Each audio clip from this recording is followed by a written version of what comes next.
ಶ್ರೀ ಗುರುಭ್ಯೋ ನಮಃ. ಶ್ರೀ ಪರಮಗುರುಭ್ಯೋ ನಮಃ. ಶ್ರೀ ಶ್ರೀಮದಾನಂದತೀರ್ಥ ಭಗವತ್ಪಾದಾಚಾರ್ಯ ಗುರುಭ್ಯೋ ನಮಃ. ಹರಿ ಓಂ.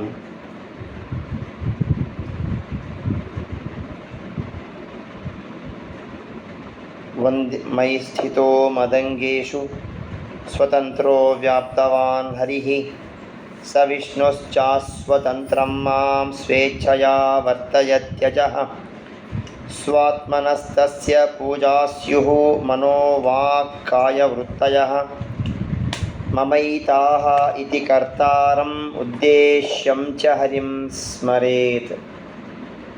ಕುಲಸ್ವಾಮಿ ಇಷ್ಟದೇವೋ ನೋ ಜಗದ್ರಕ್ಷಣದೀಕ್ಷಿತಃ ಶರಣಾಗತಸಂತ್ರಾಣಃ ಶ್ರೀನಿವಾಸಃ ಸತಾಂ ಗತಿಃ.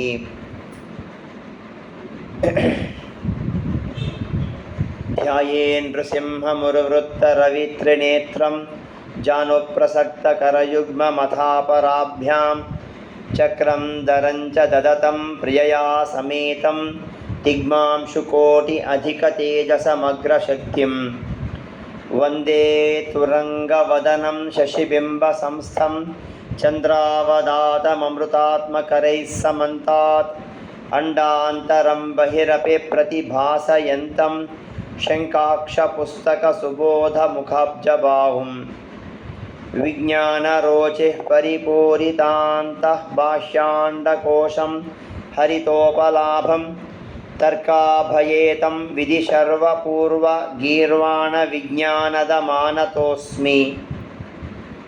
ಸೃಷ್ಟಿಸ್ಥಿತ್ಯಪ್ಯಯೇಹ ನಿಯತಿದೃಶತಮೋ ಬಂಧಮೋಕ್ಷಾಶ್ಚ ಯಸ್ಮಾತ್ ಅಸ್ಯ ಶ್ರೀ ಬ್ರಹ್ಮ ರುದ್ರ ಪ್ರಭೃತಿ ಸುರ ನರ ದ್ವಿಷಶತ್ರಾತ್ಮಕಸ್ಯ ವಿಷ್ಣೋ ವ್ಯಸ್ತಾ ಸಮಸ್ತಾಃ ಸಕಲಗುಣನಿಧಿಃ ಸರ್ವದೋಷವ್ಯಪೇತಃ ಪೂರ್ಣಾನಂದೋ ವ್ಯಯೋ ಯೋ ಗುರುರಪಿ ಪರಮಃ ಚಿಂತಯೇತಂ ಮಹಾಂತಂ. ಜನ್ಮಾದ್ಯಸ್ಯ ಯತೋನ್ಮಯಾ ಇತರತಶ್ಚಾರ್ಥೇಷು ಅಭಿಜ್ಞಸ್ವರಾಟ್ ತೇನೇ ಬ್ರಹ್ಮ ಹೃದಯ ಆದಿಕವಯೇ ಮುಹ್ಯಂತಿ ಯಂ ಸೂರಯಃ ತೇಜೋ ವಾರಿಮೃದಾಂ ಯಥಾ ವಿನಿಮಯೋ ಯತ್ರ ತ್ರಿಸರ್ಗೋ ಮೃಷಾ ಧಾಮ್ನಾ ಸ್ವೇನ ಸದಾ ನಿರಸ್ತಕುಹಕಂ ಸತ್ಯಂ ಪರಂ ಧೀಮಹಿ. ಅಶೇಷವಾಗ್ಜಾಢ್ಯಮಲಾಪಹಂತ್ರಿ ನವಂ ನವಂ ಸ್ಪಷ್ಟಸುವಾಕ್ಪ್ರದಾಯಿನಿ ಮಮೇಹ ಜಿಹ್ವಾಗ್ರ ಸುರಂಗನರ್ತಕೀ ಭವತ್ಪ್ರಸನ್ನಾ ವದನೆ ಚ ಮೇ ಶ್ರೀಃ. ಧರ್ಮವಿಜ್ಞಾನವೈರಾಗ್ಯಪರಮೈಶ್ವರ್ಯಶಾಲಿನಃ ಆನಂದತೀರ್ಥಭಗವತ್ಪಾದಾನ್ ವಂದೇ ನಿರಂತರಂ. ನಮೋಸ್ತು ತಾತ್ವಿಕಾ ದೇವಾಃ ವಿಷ್ಣುಭಕ್ತಿಪರಾಯಣಾಃ ಧರ್ಮಮಾರ್ಗೇ ಪ್ರೇರಯಂತೋ ಭವಂತಃ ಸರ್ವ ಏವ ಹಿ. ಯಂ ಪ್ರೌರಜಂತಮನುಪೇತಮಪೇತಕೃತ್ಯಂ ದ್ವೈಪಾಯನೋ ವಿರಹಕಾದರ ಆದುಹಾವ ಪುತ್ರೇತಿ ತನ್ಮಯತಯಾ ತರವೋಪಿ ನೇದುಃ ತಂ ಸರ್ವಭೂತಹೃದಯಂ ಮುನಿಮಾನತೋಸ್ಮಿ. ಆನಂದತೀರ್ಥೋಪದಿಷ್ಟೋ ನಿಧಿರ್ನಾರಾಯಣಾಹ್ವಯಃ ಪ್ರದರ್ಶಿತೋ ಯೇನ ಸಮ್ಯಕ್ ಜಯತೀರ್ಥಂ ತಮಾಶ್ರಯೇ. ನೌಮಿನ್ಯಾಯ ಸುಧಾಧಿಕೃತ್ ಜಯಮುನೀನ್ ಶ್ರೀಪಾದರಾಟ್ ಸನ್ಮಣೀನ್ ವ್ಯಾಸಾರ್ಯಾನ್ ವಿವಿಧಾಗಮಾಬ್ಧಿವಿಹರಾನ್ ಶ್ರೀವಾದಿರಾಜಾನಪಿ ವಂದೇ ಹಂಸವರಾನ್ ರಘೋತ್ತಮಗುರೋನ್ ವೈದಗ್ಧ್ಯಪಾರಾನ್ ವಿಧೀನ್ ಶ್ರೀ ಸತ್ಯವ್ರತ ರಾಘವೇಂದ್ರ ಮುನಿಪಾನ್ ಸದ್ಬೋಧ ಸಧ್ಯಾನಪಾನ್. ಸತ್ಯಾಭಿಜ್ಞಕರಾಬ್ಜೋತ್ಥಾನ್ ಪಂಚಾಶತ್ ವರ್ಷ ಪೂಜಕಾನ್ ಸತ್ಯ ಪ್ರಮೋದ ತೀರ್ಥಾರ್ಯಾನ್ ನೌಮಿನ್ಯಾಯ ಸುಧಾರತಾನ್. ಶಾಸ್ತ್ರೇಷು ಪಾರದೃಶ್ವಾನಂ ಶಾಸ್ತ್ರಜ್ಞೇಷು ಚ ವತ್ಸಲಂ ದೀನಭಕ್ತೋದ್ಧಾರಕರಂ ಸತ್ಯಾತ್ಮಾನಂ ಯತಿಂ ಭಜೆ. ವಿದ್ಯಾಪೀಠ ವಿಧಾತಾರಂ ವಿದ್ಯಾವಾರಿಧಿ ಚಂದಿರಂ ವಿದ್ಯಾರ್ಥಿವತ್ಸಲಂ ವಂದೇ ಮಹಾಮಹಿಮ ಸದ್ಗುರುಂ.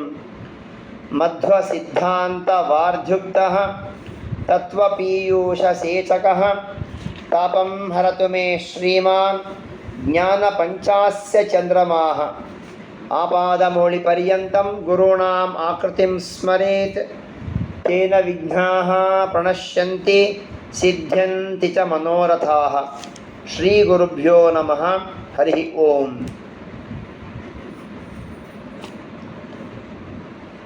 ವೃಷಭನಾಮಕ ಪರಮಾತ್ಮ ದಾವಾಗ್ನಿಯಲ್ಲಿ ಪ್ರವೇಶ ಮಾಡಿದ ಅಂತ ಕತೆ ಬಂದಿತ್ತು.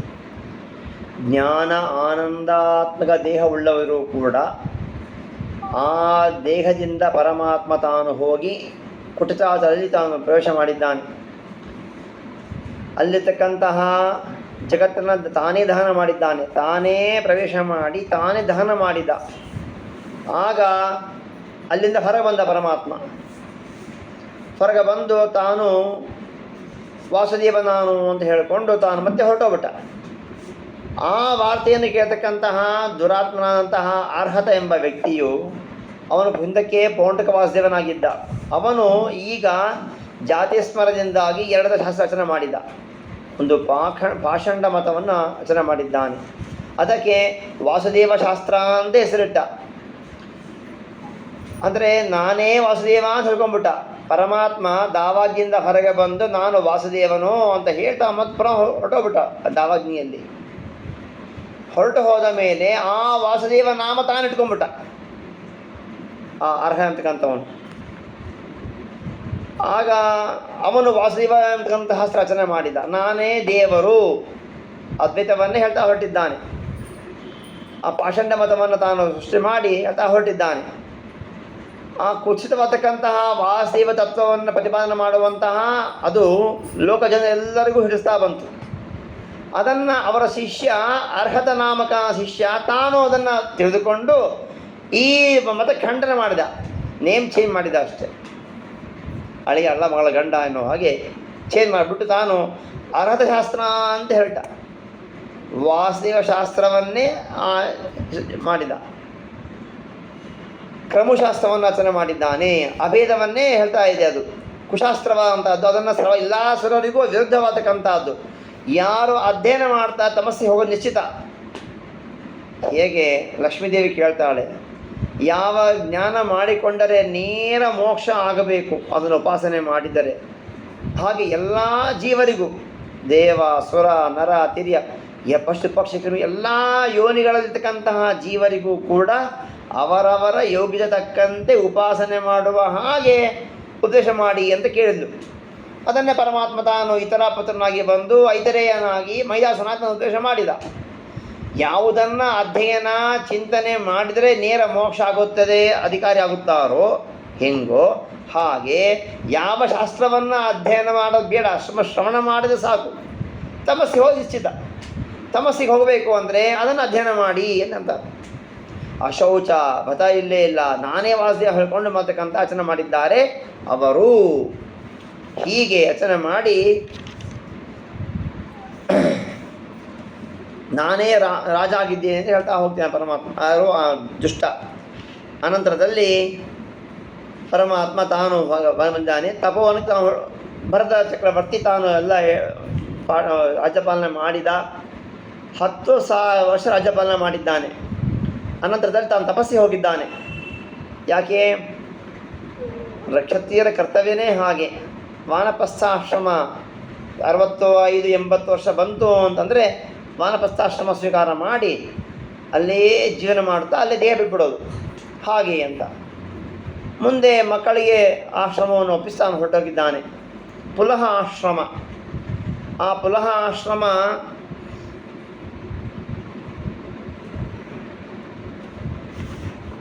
ಪುನಃ ಆಶ್ರಮ ಅಂತಂದರೆ ಗಂಡಕಿ ತೀರ ಬರ್ತದೆ. ಗಂಡಕಿ ನದಿ ಅಭಿಮಾನಿರ್ತಕ್ಕಂತಹ ಆ ದೇವತೆಯ ಸನ್ನಿಧಾನ ಇರ್ತಕ್ಕಂತಹ ನದಿ. ಅಲ್ಲಿ ತಾನು ಪುಲಹ ಆಶ್ರಮಕ್ಕೆ ಹೋಗಿ ತಪಸ್ಸರ ಮಾಡ್ಕೋತ ಇದ್ದು ಬಿಟ್ಟಿದ್ದಾನೆ. ನೇಪಾಳದ ಬರುತ್ತೆ. ಉತ್ತರ ಭಾರತದ ಗಂಡಕಿಯಲ್ಲಿ ಸಂಚಾರ ಮಾಡ್ತಾ ಇದ್ದಾನೆ.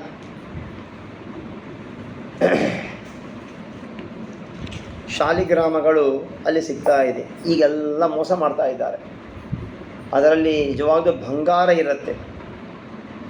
ಬಂಗಾರ ಇರುತ್ತೆ. ಅದರಲ್ಲಿ ಬ್ರಹ್ಮದೇವರು ಒಂದು ಕ್ರಿಮಿ ರೂಪದಿಂದ ಬಂದು ಅದನ್ನು ಕೊರೆದು ಹೋಗ್ಬಿಡ್ತಾರೆ ಕಲ್ಲನ್ನು. ಶಾಲಿಗ್ರಾಮ ಶಿಲಾರೂಪಿ. ತವ ಗರ್ಭಗತಃ ಸದಾ ತಿಷ್ಠಾಮ ತವ ಪುತ್ರತ್ವೇ ಭಕ್ತಾನುಗ್ರಹ ಕಾರಣಾತ್. ಗಂಡಕಿ ನದಿಯಾಭಿಮಾನ ದೇವತೆಗೆ ಪರಮಾತ್ಮ ವರ ಕೊಟ್ಟಿದ್ದಾನೆ. ನಾನು ಶಾಲಿಗ್ರಾಮ ಶಿಲಾರೂಪಿಯಾಗಿ ನಿನ್ನ ಗರ್ಭದಲ್ಲೇ ಹುಟ್ಟಿ ಬರ್ತೇನೆ, ಹಾಗಾಗಿ ನಿನ್ನ ಮಗಳನ್ನು ಅನಿಸ್ಕೊಳ್ತೇನೆ, ಭಕ್ತರಿಗೆ ಅನುಗ್ರಹ ಮಾಡಬೇಕೆನ್ನೋದಕ್ಕಾಗಿ. ಶಾಲಿಗ್ರಾಮ ಶಿಲಾ ಯತ್ರ ಸನ್ನಿಹಿತೋ ಹರಿಹಿ ಅತ್ರೇವ ಲಕ್ಷ್ಮೀ ವಸತಿ ಸರ್ವತೀರ್ಥಂ ಸಮನ್ವಿತ. ಅದು ಪ್ರಾಣ ಹೇಳ್ತಾ ಇದೆ. ಶಾಲಿಗ್ರಾಮ ಶಿಲೆಯಲ್ಲಿ ನಿತ್ಯವಾಗಿಯೂ ಹರಿಸನ್ನಿಧಾನವಿದೆ, ಲಕ್ಷ್ಮಿಯೂ ಅಲ್ಲೇ ಇದ್ದಾಳೆ. ಹೀಗಾಗಿ ಶಾಲಿಗ್ರಾಮ ಪೂಜೆಯನ್ನು ಮಾಡೋದರಿಂದ ಸಂಪತ್ತು ಬರುತ್ತೆ. ಸಂಪತ್ತು ಒಂದೇ ಅಲ್ಲ, ಲಕ್ಷ್ಮೀ ನಾರಾಯಣ ದಿಬ್ಬ ಇದ್ದದ್ದಕ್ಕಾಗಿ ಶುದ್ಧ ಜ್ಞಾನವೂ ಸಿಗುತ್ತೆ ನಮಗೆ. ಎಲ್ಲ ತೀರ್ಥಗಳು ಅದರಲ್ಲಿದೆ. ಹಾಗೆ ಅವಸರ ಪೂಜೆ ಅಂತ ಮಾಡ್ತಾರೆ. ಟ್ರೈನ್ ಇರುತ್ತೆ, 3-4 ಗಂಟೆ ಟ್ರೈನ್ ಇರುತ್ತೆ. ಇಲ್ಲೇ ಬರುತ್ತೆ ನಮ್ಮೂರಿಗೆ 3:45 ಬರುತ್ತೆ ಆ ಟ್ರೈನ್. ಅದು ನಾಂದೇಡ್ ಎಕ್ಸ್ಪ್ರೆಸ್. ಅದಕ್ಕೆ ಹತ್ತಬೇಕು ಅಂತಂದರೆ 2:30-2:45 ತನಕ ದಿನಕ್ಕೆ ಬದಲಾವಣೆ ಆಗಲ್ಲ. 3 ಗಂಟೆ ಸ್ನಾನ ಮಾಡುತ್ತೀವಿ, ವಿಸ್ತಾರ ಪೂಜೆ ಮಾಡ್ತಾ ಟ್ರೈನ್ ಹೊರಟೋಗುತ್ತೆ. ಮನೆಯಿಂದ ನಾವು 3:30 ಮನೆ ಬಿಡಲೇಬೇಕು. ಬೆಳಗ್ಗೆ ಹೊತ್ತು ಆಟೋ ಸಿಗೋದಿಲ್ಲ. ಪರೀಕ್ಷೆ ಮಾಡಕ್ಕೆ ಹೋಗಿದ್ವಿ ನಾವು, ಆಟೋ ಸಿಗೋದಿಲ್ಲ, ಟ್ರೈನ್ ಬಂದುಬಿಟ್ಟಿದೆ. ನಾವು ಇನ್ನೂ ಇಲ್ಲೇ ಇದ್ದೀವಿ, ಫಸ್ಟ್ ಫ್ಲೋರಲ್ಲಿ ಸ್ಕೂಲ್ ಅದಲ್ಲ, ಕ್ಲಾಸ್ ಹತ್ರ ಇದ್ದೀವಿ. ಅಲ್ಲಿಂದ ಹೋಗೋ ಟಿಕೆಟ್ ತೊಗೊಂಡು ಹೋಗಬೇಕು. ಪುಣ್ಯಕ್ಕೆ ಸುದೇವಕ್ಕೆ ದೇವರು ಕಾಲನ ಪ್ರಾಪ್ತ ಕೃಪೆ ಇತ್ತು, ನಮ್ಮ ಸಂಬಂಧ ನಿಂತುಕೊಂಡಿದ್ದ. ಹೋಗಿ ಟಿಕೆಟ್ ತೊಗೊಂಡು ಬಂದು ಹತ್ತಿ ಕೂತಿ ಟ್ರೈನ್ ಬಿಡ್ತು. ಹೀಗೆ ಕೆಲವೊಮ್ಮೆ ಆಗತ್ತೆ. ಹಾಗಿದ್ದ ಪಕ್ಷದಲ್ಲಿ ವಿಸ್ತಾರ ಪೂಜೆ ಆಗೋದಿಲ್ಲ, ಸಂಕ್ಷೇಪ ಪೂಜೆ ಮಾಡ್ಕೊಳ್ಬೇಕು. ವಿಸ್ತಾರ ಪೂಜೆ ಮಾಡ್ಕೋಬೋದು. ಆದರೆ ನಾವು ಆ ಟ್ರೈನ್ ಹತ್ತಿದ ಮೇಲೆ ಮರುದಿನ ಬೆಳಿಗ್ಗೆ 3 ಮುಟ್ಟೋಂಗಿ ಟ್ರೈನ್ ಹತ್ತಿಬಿಟ್ರೆ ಏನು ಮಾಡಬೇಕು? ಅಂಥ ಪಕ್ಷದಲ್ಲಿ ಒಂದು ಶಾಲಿಗ್ರಾಮ ಇಟ್ಟುಕೊಂಡು ಅದಕ್ಕೆ ಸೂಕ್ತದ ಒಂದೇ ಮಂತ್ರ ಹೇಳಿ ಚಿತ್ತ ಮಾಡಿಕೊಂಡು ಎಲ್ಲರಿಗೆ ಕೊಟ್ಟು ನಾವು ತಗೊಂಡು ಸಂಧ್ಯಾವಂದನ ಮುಗಿಸಿ ಬ್ರಹ್ಮಯಜ್ಞ ಮುಗಿಸಿ ಮತ್ತೊಂದು ಚಿತ್ತ ಮಾಡಿಕೊಂಡು ಪ್ರಾಶನ ಮಾಡಿ ಹೊರಟು ಬಿಡೋದು. ಆಹಾರ ತಗೋತೀವಿ ಬಿಡ್ತೇವೆ ಬಗ್ಗೆ ಅದಲ್ಲ ಸೆಕೆಂಡರಿ. ಇಷ್ಟು ಪೂಜೆ ಅಂತೂ ಆಗಲೇಬೇಕಲ್ಲ, ಬ್ರಹ್ಮಯಜ್ಞ ಮಾಡಲೇಬೇಕಲ್ವ. ಹಾಗಾಗಿ ಅಷ್ಟು ಮಕ್ಕಳು ಹೊರಟುಬಿಡ್ಬೇಕು, ಅಲ್ಲೇ ಸರಿ ಹೋಗುತ್ತೆ. ಹೀಗೆ ಅದಕ್ಕೆ ಹೇಳ್ತಾರೆ ಎಲ್ಲ ತೀರ್ಥಗಳು ಸಮನ್ವಿತವಾಗಿದೆ ಈ ಶಾಲಿಗ್ರಾಮದಲ್ಲಿ ಅಂತ. ಅಲ್ಲಿ ತಪಸ್ಸು ಮಾಡ್ತಾ ಇದ್ದಾರೆ. ತಪಸ್ಸು ಮಾಡ್ತಾ ಇರೋ ಕಾಲದಲ್ಲಿ ಆಗೇನಾಯಿತು ಅಂತಂದರೆ, ಒಂದು ಸಲ ಗರ್ಭಿಣಿ ಇರ್ತಕ್ಕಂತಹ ಒಂದು ಜಿಂಕೆ, ಆ ಜಿಂಕೆ ಹೋಗ್ತಾ ಇದೆ, ಗರ್ಭಿಣಿ ಬರ್ತಾ ಇದೆ, ನೀರು ಕುಡಿಬೇಕು ಅಂತ ಗಂಡಕಿ ನದಿಯ ಆ ದಂಡಿಯಲ್ಲಿ ಇದೆ. ಈ ದಂಡಿ ಸ್ನಾನ ಮಾಡಲಿಕ್ಕೆ ಬಂದಿದ್ದಾರೆ ಭರತರಾಜ. ಹುಲಿಯ ಧ್ವನಿಯನ್ನು ಕೇಳಿ ಗಾಬರಿಯಾಗಿ ಅದು ಜಿಗಿತು. ಅಷ್ಟು ಲಾಂಗ್ ಜಂಪ್ ಇನ್ಯಾವ ಪ್ರಾಣಿ ಮಾಡೋದಿಲ್ಲ. 1-2 ಹೆಜ್ಜೆ ಹಿಂದೆ ಇಟ್ಕೊಂಡು ಆ ನೆಲವನ್ನು ಮುಟ್ಟಿ ಜಿಗಿದರೆ ಆ ದಂಡಿ ಸೇರುತ್ತೆ. ಅದು ಎಷ್ಟು ಗಂಗಾ ನದಿಯ ವೇಗವೇ ಇರಲಿ, ಎಷ್ಟೇ ವಿಸ್ತಾರವಾಗಿರಲಿ. ಈ ನೆಲ್ಲೂರು ಪ್ರಾಂತದಲ್ಲಿ ನಮ್ಮ ಪೆನ್ನಾ ಹೊಗಳ ನದಿ ಇದೆ. ಇಲ್ಲಿ ಪೆನ್ನಾ ನದಿ ಇದೆಯಲ್ಲ, ಆ ಪೆನ್ನಾ ನದಿ ಅಲ್ಲಿ ನೋಡಬೇಕು, ಸಮುದ್ರಗಾಮಿಯಲ್ಲಿ ಸಮುದ್ರ ಸಂಗಮ ಆಗ್ತದೆ ಅಲ್ಲಿ ಮುಂದೆ. ವಿಸ್ತಾರ, ಎಷ್ಟು ವಿಸ್ತಾರ ಅಂತಂದರೆ ರಾಯರ ಗುಡಿ ಹಿಡ್ಕೊಂಡು ಈ ಥರ್ಡ್ ರೋಡ್ ತನಕ ಅಷ್ಟು ವಿಸ್ತಾರ ಪೆನ್ನಾ ನದಿ ಸಮುದ್ರ ಸೇರ್ತದೆ ಅಂತ ಹೇಳಿ. ಅಷ್ಟು ದೊಡ್ಡ ಜಿಗುವ ಸಾಮರ್ಥ್ಯ ಇದೆ ಆ ಜಿಂಕೆಗೆ, ಹರಿಕೊಟ್ಟ ಅನುಗ್ರಹ ಆ ಯೋನಿಗೆ. ಆದರೆ ಗರ್ಭ ಇದ್ದದಕ್ಕಾಗಿ, ಆ ಗಾಬರಿ ಇದ್ದದಕ್ಕಾಗಿ ಅಲ್ಲೇ ಪ್ರಸವಾಗೋಯ್ತು, ನದಿಯಲ್ಲೇನೆ ಸತ್ತೋಗ್ಬಿಡ್ತು. ಆ ಸಣ್ಣ ಮರಿ ಮಾತ್ರ ಬಿಳಿ ಹೋಗೋತ ಅಲ್ಲಿ ಇಲ್ಲಿ ಹಿಂಗೆ ಹೋಗೋದು ಬರ್ತಾ ಇದೆ. ಅಯ್ಯೋ ಪಾಪ ಸಣ್ಣ ಮರಿ ಅಂತ ಹೇಳಿ ಕರ್ಕೊಂಬಂದರು. ಆಶ್ರಮದಲ್ಲಿ ಬೆಳೆಸ್ತಾ ಇದ್ರು, ರಕ್ಷಣೆ ಮಾಡಿದರು, ಬೆಳೆಸಿದರು, ಮಾಡಿದರು. ಅದೇ ಚಿಂತೆ, ಅದಿನ್ನೂ ಹೊರಗೆ ಮೇಲಕ್ಕೆ ಹೋಗಿದೆ, ಇನ್ನೂ ಬಂದಿಲ್ಲ. ಚೋಳ ತಿಂತೋ, ಹುಳಿ ತಿಂತೋ, ಸಿಂಹ ತಿಂತೋ, ಏನು ತಿಂತೋ, ಚಿಂತೆಯಲ್ಲೇ ಇದೆ. ತಪಶ್ಚರ್ಯ ಕಡಿಮೆ ಆಯಿತು, ಜಿಂಕೆಯ ಪೋಷಣೆ ಹೆಚ್ಚಾಯಿತು. ದೇಹವನ್ನು ಬಿಡುವ ಕಾಲ ಸಮೀಪ ಬಂತು. ದೇಹವನ್ನು ಬಿಡುವ ಕಾಲದಲ್ಲಿ ಯಾವ ಚಿಂತೆ ಮಾಡುತ್ತೀವೋ ಅದನ್ನೇ ಹೊಂದುತ್ತೇವೆ. ಉದಾಹರಣೆ, ಭೀಷ್ಮಾಚಾರ್ಯರು ಎದುರಿಗೆ ಕೃಷ್ಣ ಪರಮಾತ್ಮ ಇದ್ದಾನೆ, ಆದರೂ ಕೂಡ ನಾನು ವಸುಗಣದವನು ಚಿತ್ತ ಸ್ಮರಣೆ ಆಯಿತು, ಹಸಿರು ಹೇಳ್ಕೊಳ್ತಾರೆ. ಹಾಗೆ ಇಲ್ಲಿಯೂ ಕೂಡ ತಾನು ಆ ಜಿಂಕೆಯ ಚಿಂತೆ ಮಾಡ್ಕೋ ದೇಹ ಬಿಟ್ಟದ್ದಕ್ಕಾಗಿ ಜಿಂಕೆ ಆಗ್ಬಿಟ್ಟ. ಆಗ ಎಲ್ಲ ಜ್ಞಾನದ ಹರಿಯ ಅನುಗ್ರಹದಿಂದ ಜ್ಞಾನ ನಾಶವಾಗಿದ್ದಿಲ್ಲ. ಎಂತಹ ಮೂರ್ಖತನವಾಯಿತು ನನಗೆ, ಎಂತಹ ತಪ್ಪು ಮಾಡಿಬಿಟ್ಟೆ ನಾನು ಭಗವಂತನ ಧ್ಯಾನ ಮಾಡೋದು ಬಿಟ್ಟು ಸಾಕ್ಷಾತ್ ಹರಿಯ ಪುತ್ರ, ಸಾಕ್ಷಾತ್ ಹರಿಯ ಪುತ್ರನಾಗಿರ್ತಕ್ಕಂತಹ ಭರತ ಚಕ್ರವರ್ತಿಗೇನೇ ಈ ಅವಸ್ಥೆ ಆಗಿದೆ. ಮಹಾಭಕ್ತ. ಭಗವಂತ ಹೇಳ್ತಾನೆ, ನನ್ನ ಭಕ್ತರಲ್ಲಿ ಉತ್ತಮ ಇವನು, ಜ್ಞಾನ ಪಡೆದರಲ್ಲಿ ಉತ್ತಮನಾಗಿದ್ದಾನೆ, ಎಲ್ಲ ಇವತ್ತು ಪಾಠಕ್ಕೆ ಹೋಗ್ರಿ ಅಂತ ಮಕ್ಕಳಿಗೆ ತಾನು ಆದೇಶ ಮಾಡ್ತಾನೆ ಪರಮಾತ್ಮ. ಅಂತಹ ಈ ಭರತ ಚಕ್ರವರ್ತಿ ಟಿಕ್ ಮಾರ್ಕ್ ಪಡ್ತಾನೆ ಹರಿಯ ದೃಷ್ಟಿಯಲ್ಲಿ. ಅಂಥವನು ಕೂಡ ಭಗವಂತನ ಸಂಕಲ್ಪ, ತನ್ನ ಪ್ರಾರಬ್ಧ ಕರ್ಮದಿಂದಾಗಿ ದೇಹ ಉತ್ಕ್ರಮಣೆ ಮಾಡುವ ಕಾಲದಲ್ಲಿ ಆ ಜಿಂಕೆಯ ಸ್ಮರಣೆ ಮಾಡಿದ್ದಕ್ಕಾಗಿ ಜಿಂಕೆಯಾದ. ಕಾಲಾಂಜರಕ್ಕೆ ಬಂದಿದ್ದಾರೆ, ತುಲಸ್ಥ ಆಶ್ರಮದಿಂದ ಕಾಂಜ ಬಂದಿದ್ದಾರೆ. ಬಂದಾಗ ಇಲ್ಲಿ ನಾನು ಇನ್ನು ಸಮಯ ವ್ಯರ್ಥ ಮಾಡಿಕೊಳ್ಳಬಾರದು ಅಂತ ಹೇಳಿ ಸದಾ ಏನು ಪಡೆದ ತಂದೆಯಿಂದ ಪಡೆದ ಏನು ಜ್ಞಾನ ಇದೆಯೋ ಅವರು ತೊಡ್ಕೋದಿದ್ದಾರೆ. ಚರ್ಮ ಶರೀರ ಹೊಂದಬೇಕಾಗಿದೆ, ಅದಕ್ಕಾಗಿ ತಾನು ಮಾಡ್ಕೋದಿದ್ದಾರೆ. ಅಹೋ ಕಷ್ಟಂ ಅಹೋ ಭ್ರಷ್ಟಂ ಆತ್ಮವೃತ್ತಾನುಪಥಾತ್ ಯದಿ ವಿಮುಕ್ತ ಸಮಸ್ತ ಸಂಘಸ್ಯ. ಎಲ್ಲ ಯಾವ ಸಂಘ ಮಾತಾಡಿದರೆ ನನಗೆ ಜನ ಸಂಪರ್ಕ ಆಗತ್ತೆ, ನೋಡಿದರೆ ಆಗತ್ತೆ. ಅಂತರ್ಮುಖಿಯಾಗಿ ಧ್ಯಾನಪತ್ನರಾಗಿ ಸದಾ ಇದ್ಬಿಟ್ಟಿದ್ದಾರೆ. ಆಗ ಆ ದೇಹವನ್ನು ಬಿಡುವ ಕಾಲ ಬಂತು, ದೇಹ ಬಿಟ್ಟಿದ್ದಾರೆ. ಆಗ ಕೊನೆಗೆ ಚರ್ಮದೇಹ, ಕೊನೆಯ ದೇಹ. ಆಗ ಅಂಗಿರಸ ಪ್ರವರ್ತಕ್ಕಂತಹ ಶಮ ದಮ ತಪ ಸ್ವಾಧ್ಯಾಯ ಅಧ್ಯಯನ ತ್ಯಾಗ ಸಂತೋಷ ದೀಕ್ಷಾ ಪ್ರಶ್ರಯ ವಿದ್ಯಾ ಅನಸೂಯ ಆತ್ಮಜ್ಞಾನ ಆನಂದ ಎಂದು ಕೂಡಿರ್ತಕ್ಕಂತಹ ಒಬ್ಬ ಬ್ರಾಹ್ಮಣ. ಆ ಬ್ರಾಹ್ಮಣನಲ್ಲಿ ಮಡದಿ ಸೌಂದರ್ಯದಿಂದ ಒಬ್ಬ ಮಡದಿಯಲ್ಲಿ ಅಕ್ಕ ತಮ್ಮ ಅಣ್ಣ ತಂಗಿ ಹುಟ್ಟಿದ್ದಾರೆ. ಅಲ್ಲಿ ಈ ಭರತ ಚಕ್ರವರ್ತಿ ಮೃಗ ಶರೀರ ಬಿಟ್ಟು ಇಲ್ಲಿ ಸೇರಿದ್ದಾರೆ. ಇನ್ನೊಬ್ಬರ ಮಡದಿಯಲ್ಲಿ ಮಕ್ಕಳಾಗಿದ್ದಾರೆ. ಆಗ ಕರ್ಮ ಬಂಧ ವಿಧ್ವಂಸನ ಶ್ರವಣ ಸ್ಮರಣ ಗುಣ ವಿವರಣೇನ ಚರಣಾರವಿಂದ ಯುಗಲಂ ಮನಸಾ ವಿಧತಃ ಆತ್ಮನಃ ಪ್ರತಿಘಾತಂ ಆಶಂಸಮಾನಃ ಭಗವತ ಅನುಗ್ರಹೇಣ ಅನುತ ಸ್ಮೃತ ಸ್ವಪೂರ್ವ ಜನ್ಮ ಅವಲಿರಾತ್ಮಾನಂ ಉನ್ಮತ್ತ ಜಡ ಬಧಿರ ರೂಪೇ ದರ್ಶಯಾಮಾಸ ಲೋಕಸ್ಯ. ತಂದೆ ಏನು ಮಾಡಿದರು, ಎಷ್ಟೇ ನಮ್ಮ ಜ್ಞಾನ ಎಲ್ಲ ಇದ್ದರೂ ಕೂಡ ನಮ್ಮ ಶಕ್ತಿ ತೋರಿಸಬಾರದು ಅಂತ ಹೇಳಿ ಋಷಭನ ಪರಮಾತ್ಮ ಜಡ ಮೂಕ ಬಧಿರನಂತೆ ನಾವು ತೋರಿಸಿಕೊಟ್ಟ ಅವಧೂತರಿಗೆ ಶಿಕ್ಷಣಕ್ಕಾಗಿ. ಆ ರೀತಿಯಾಗಿ ನಾನು ಈ ಜನ್ಮದಲ್ಲಿ ಕೂಡ ಸಾಮಾನ್ಯವಾಗಿ ಜೀವರಿಗೆ ಭೂಸ್ಪರ್ಶ ಆದ ಕೂಡಲೇ ನೆನಪಾಗೋದಿಲ್ಲ ನಾನು ಯಾರು ಹೇಗೆ ಅಂತೆಲ್ಲ ಗರ್ಭದಿಂದ ಇರುತ್ತೆ.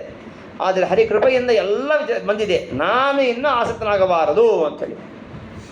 ಹಾಗಾಗಿ ಆ ಸಮಾವರ್ತನ ಸಂಸ್ಕಾರ ಅನ್ಯಪದೇಶ ವಿಧಾನ ಉಪನೀತಸ್ಯ ಚ ಪುನಃ ಶೌಚಾಶ್ರಮದೀನ್ ಕರ್ಮ ನಿಯಮಾನ್ ಅಭಿಪ್ರೇತಾನಪಿ ಸಮಶಿಕ್ಷೇತ.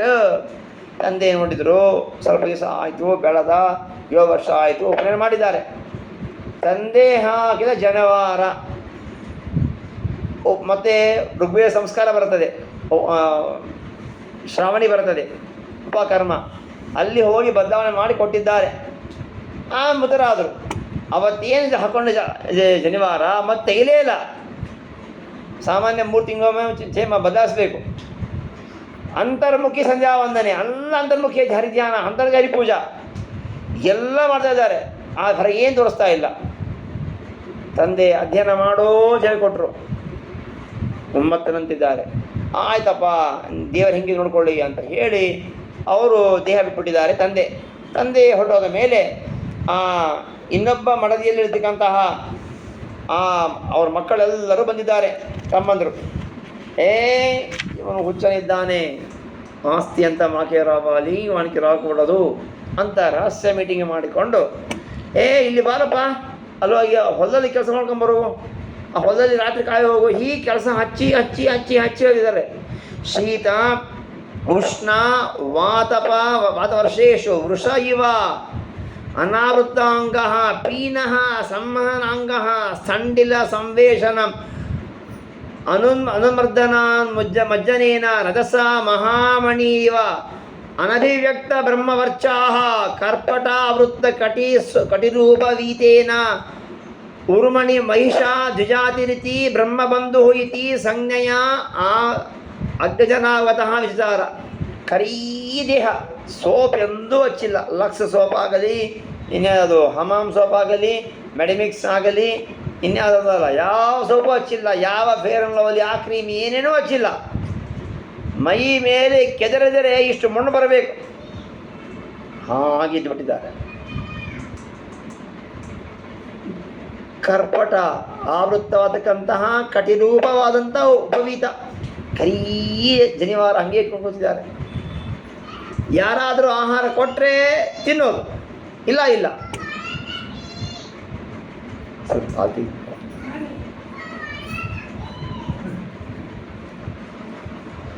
ಬಾರಪ್ಪ, ನಮ್ಮ ಮನೆಯಲ್ಲಿ ಕೊಳೆದು ಹೋಗಿದ ಹಣ್ಣು ಇದೆ, ಹಣ್ಣು ತಿನ್ನೋತೀವಾ ಅಂತ ತಿನ್ಬಿಡ್ತೇವೆ.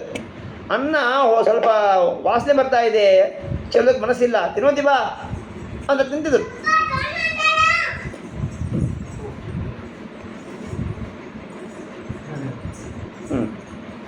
ಸರಿ, ನೀ ಹೋಗು,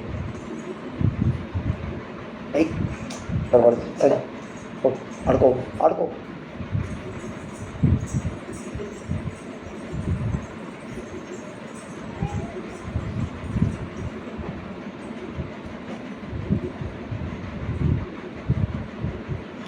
ಹಾಗಾಗಿ ಯಾರು ಏನು ಕೊಟ್ಟರು, ಚಲೋ ಕೊಟ್ಟರು ತಿಂತಿದ್ರು, ಕೆಟ್ಟ ಕೊಟ್ಟರು ತಿಂತಿದ್ರು, ಬಟ್ಟೆ ಕೊಟ್ಟರು ಸುಮ್ಮನೆ ಬಿಡ್ತಿದ್ರು, ಹರಕಬಟ್ಟೆ ಹಂಗೆ ಇರ್ತಿದ್ರು. ಆಗ ವಿಚಾರ ಮಾಡ್ತಾರೆ, ಒಬ್ಬ ಶೂದ್ರ ರಾಜ ತಾನು ಶೇನೆಯಾಗ ಮಾಡ್ತಾ ಇದ್ದ. ಶೇನೆಯಾಗ ಅಂತಂದರೆ ನರಬಲಿ ಪಶು ಕೊಡಬೇಕು. ಕಿಶೋರ್ ಗೌರ್ చెప్పు ఉంది వచ్చేసేయండి. 6:30 వచ్చేసేయండి.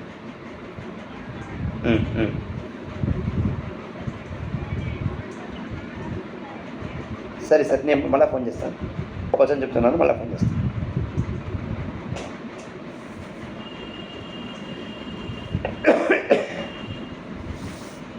ಆಗ ಆ ಭದ್ರಕಾಳಿಗೆ ಬಲಿ ಕೊಡಬೇಕು ಅಂತ ಬಂದಾರೆ.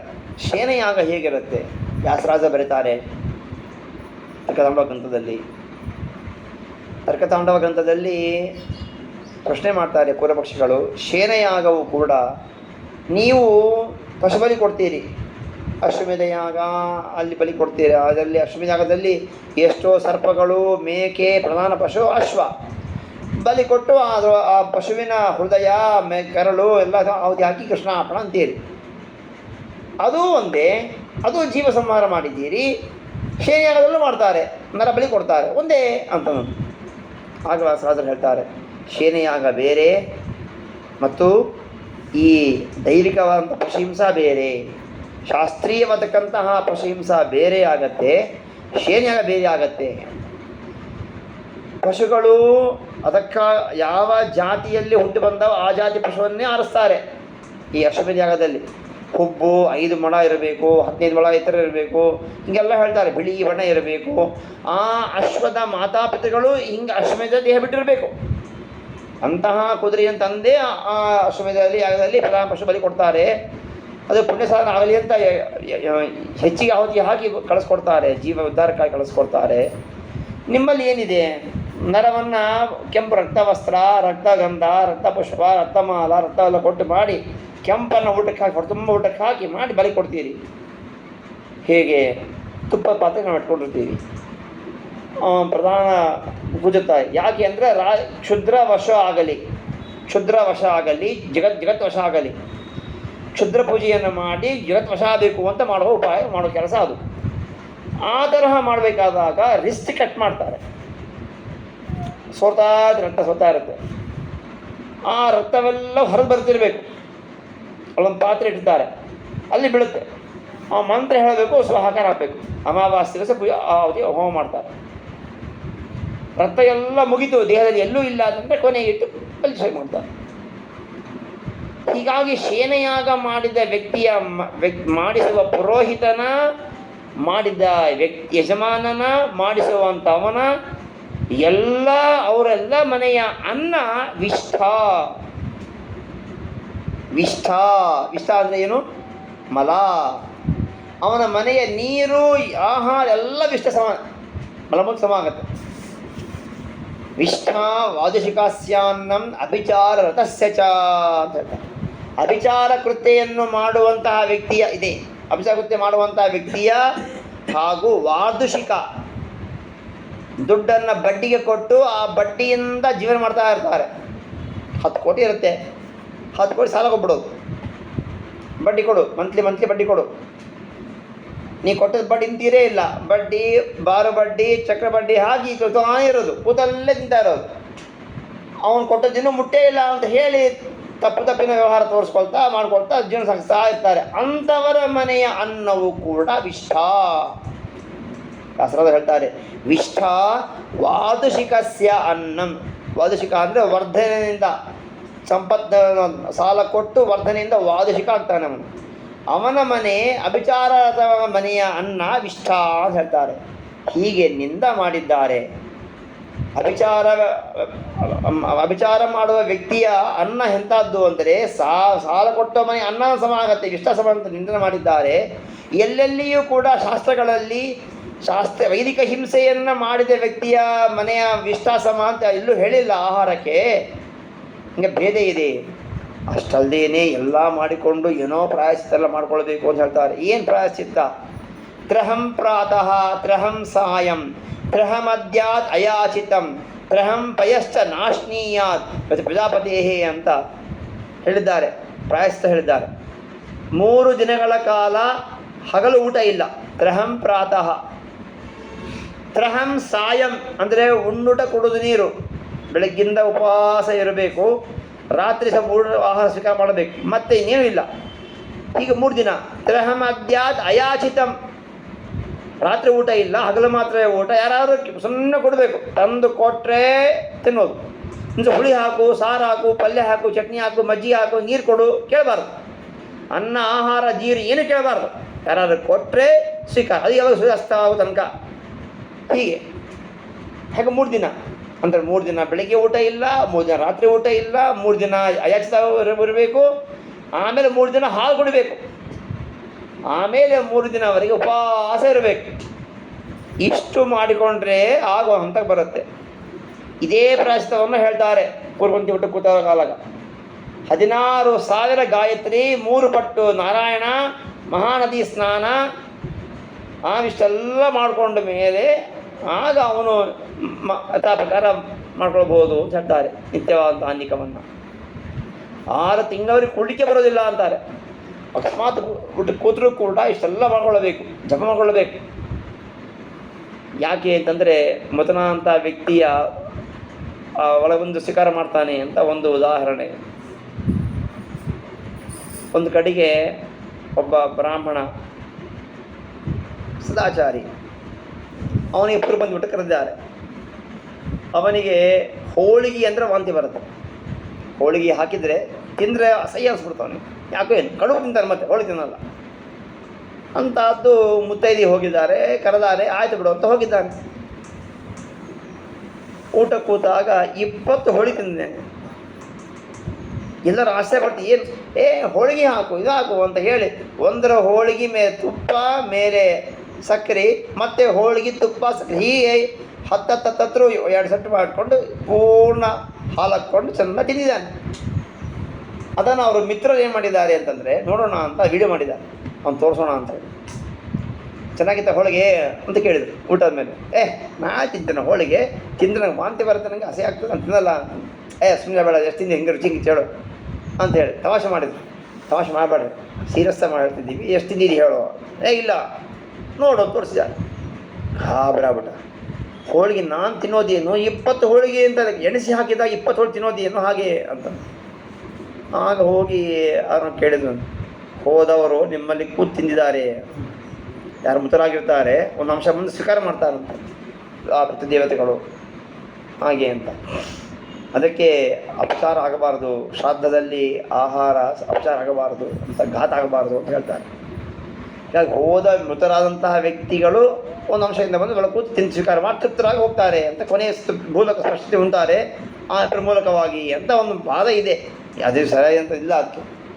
ಆದರೆ ಅವಂತ ತಿಂದದ್ದಕ್ಕೆ ಖರೆ, ಅವತ್ತಿನಿಂದ ನಿರ್ಧಾರ ಮಾಡಿದ, ಇನ್ನು ಮುಂದೆ ನಾನು ಪೂರ್ವಪಂಕ್ತಿ ಕೂಡೋದಿಲ್ಲ.